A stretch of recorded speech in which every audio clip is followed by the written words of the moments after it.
This is Global Watch on your digital first Pan-African news network, TOS Television. I am Abigail Okwade. An earthquake of magnitude 6.0 struck in the northeastern state of Assam, India, damaging some buildings with state authorities checking for any casualties.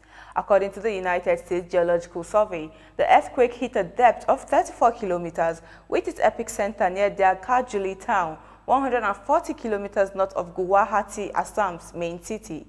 Subhadharan Sonawal, Assam's chief minister, put out a warning to stay alert. He also prayed for the well-being of everyone as he was taking updates from all districts. Residents of the city said there have been cracks on the wall in some homes and on the floors. People stood outdoors on the road, anxious about contemporary tremors. Strong tremors had been felt repeatedly in a number of North Japanese components of India and Bhutan, forcing lots of people to vacate their homes. Meanwhile, the country has recorded more than 200,000 deaths recorded as it struggles to fight the COVID-19 pandemic. Now, the United States Navy SEALs are undergoing major changes to improve leadership and expand their commando capabilities to better battle threats from powers. The new plan cuts the number of SEAL platoons by as much as 30% and increases their size to make the teams more lethal and able to counter sophisticated maritime and undersea adversaries. And there will be a new intensive screening process for the Navy's elite soldiers to get higher quality leaders after scandals that rocked the force and involve charges of murder, sexual assault, and drug use. The decision reflects the broader Pentagon strategy to prioritize China and Russia, which are rapidly growing their militaries and trying to expand their influence around the globe. U.S. defense leaders say 2 decades of war have drained resources, causing the United States to lose ground against Moscow and Beijing.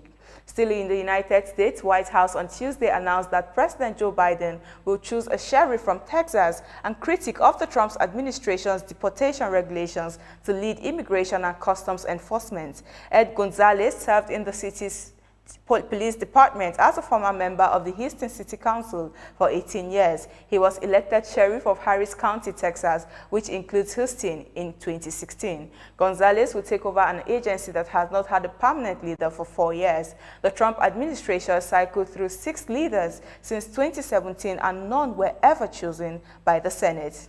Alejandro Mayorkas, the Homeland Security Secretary, hopes the Senate will quickly confirm Sheriff Gonzalez's position as he had a distinguished career in law enforcement and public service and is well suited to lead the ICE. President Biden has vowed to reform ICE, directing the agency, which is a part of the Department of Homeland Security, to prioritize deporting recent border crossers, those who commit aggravated felonies, or people who pose a threat to national security.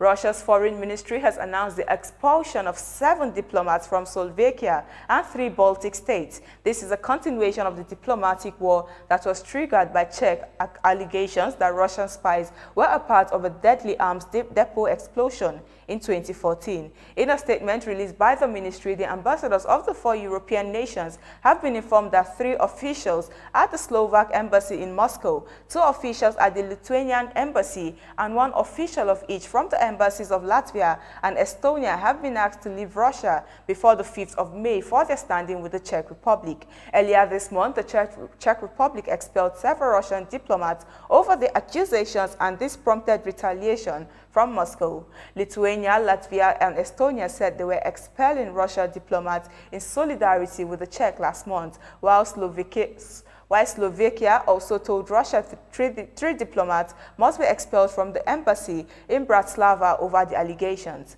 After the expulsion was announced, Lithuania said its 2 diplomats have never carried out activities incompatible with their diplomatic status. The foreign ministry also hopes that Russia will change its aggressive foreign policy, accusing other states of escalating the situation, and finally hear the messages sent to it by the Western community, it said in a statement.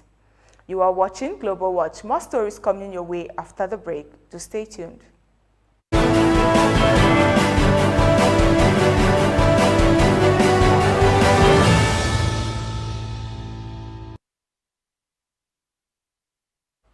Welcome back. You're watching Global Watch. Myanmar's pro-democracy unity government, consisting of members of parliament overthrown by the military coup, has told Southeast Asia's regional bloc that it will not engage in talks until the junta releases all detained activists and protesters. The Association of Southeast Asian Nations have been trying to have a way out of the crisis triggered by the February 1 coup, as it called for an end to violence and talks between the parties involved. The military also refused the proposals to settle the crisis that emerged from Asian Conference last weekend, attended by Minister Hong Han-yang and Myanmar's senior general, but no one representing the civilians. The pro-democracy national unity government, established this month by opponents of the military, said ASEAN should be engaged with it as the legitimate representative of the people. In a release statement, the NUG Prime Minister said there must be an unconditional release of political prisoners, including President Aung San Suu Kyi and the State Councillor, before any constructive dialogue can take place. The French president said on Wednesday that authorities have detained 7 Italian nationals who have been in hiding since they were convicted on charges of terrorism in their country for crimes committed in the 1970s and 80s. According to the Elysee Palace, the decisions to detain 10 former Red Brigade members out of some 200 people sought by Italy was in line with the French policy of granting asylum only to those who have not been convicted of murder. The Italian government have urged President Macron to extradite extreme left guerrillas who have been in hiding in his country for decades to avoid convictions. Several people were killed in Bombi's assassination and street warfare by rival far-right and far-left militant factions during a period of social and political uproar from the late 1960s to early 1980s, popularly known as the Years of Lead. The European Parliament has voted to approve the EU's post-Brexit trade deal between Britain and the European Union, clearing the last hurdle towards the approval of the agreement. The Parliament announced on Wednesday that lawmakers in the EU were in support of the trade by 660 votes to 5, with 32 abstentions. The vote took place on Tuesday, but the result was not immediately known due to COVID-19 working restrictions. The vote brings to an end over 4 years of discordant negotiations and debate between British and the EU. David Sassoli, the President of the Assembly, said the European Parliament voted on the most far-reaching agreement the EU has ever reached with a third country. He said this deal will help from the foundation on which a new EU-UK relationship will be built. He also warned the members of Parliament to monitor the implementation of the deal and not accept any backsliding from the UK government. Britain also was in favor of the vote, as Prime Minister Boris Johnson called it the final step in a long journey. The deal establishes a new relationship that proves zero tariffs and zero quotas on goods traded between the EU and the United Kingdom. Saudi Crown Prince Mohammed bin Salman says the country is in discussions to sell 1% of Saudi Aramco, the state oil firm and the world's biggest oil company, to a leading global energy company. In a televised remarks marking the 5th anniversary of Vision 2030, the country's initiative to diversify its economy away from oil, on Tuesday, the Saudi prince said, without elaborating that there are talks for the acquisition of a 1% stake by a leading global company in an important deal that would boost Aramco sales in a major country. The Crown Prince is increasingly leaning on Aramco, the world's biggest oil exporter, to help finance his plan to transform the economy. Vision 2030 has faced hurdles in recent years, with investors spooked by the kingdom's domestic political crackdown and the killing of Saudi critic and journalist Jamal Khashoggi in 2018, and then with the COVID-19 pandemic last year.